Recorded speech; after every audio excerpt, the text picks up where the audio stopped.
Läksin metsälulle, Maie, läksin metsälulle, Maie.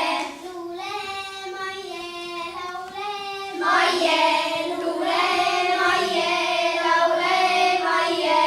Luule, Maie, vaata, Maie.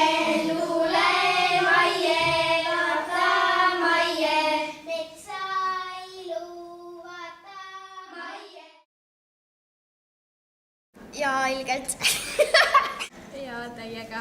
Jaa, natuke, aga mitte eriti.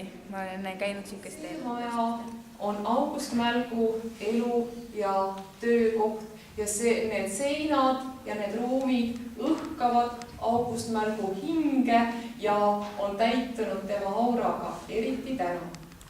Ja ma arvan, et täna me kuuleme ainult väga-väga häid ja ilusaid ettelugemisi.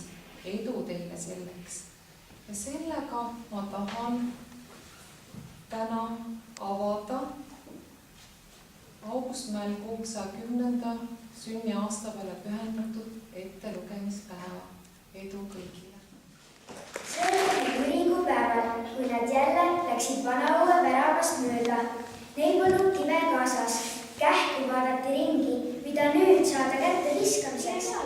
Hakka kohe täna minema, soovitas Raki. Ja siis ei poiss enamasti vihaselt nuhisedes välja. Kuid mina lähen linna toatüdrukuks, tuli sisal viinapäevi edukipäevil, vaid oli hoidnud omaette.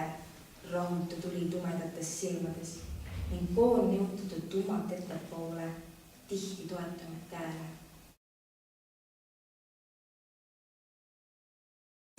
Kus nüüd esineja läks hästi? Ma arvan, et suht hästi, aga viimaseid esinejaid ei näinud, et ma arvan ka, et mul läks üsna hästi. Ja see on see, mis meid täna ühendab veel kaugete aegadega. Mina räägiksin täna natuke siis August Mälgust võib-olla veel lähemalt.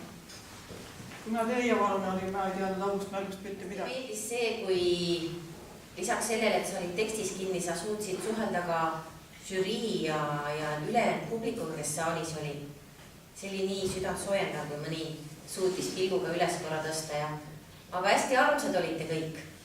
Hästi tublid olite leidnud erinevaid tekste, sest et tihti ja sõna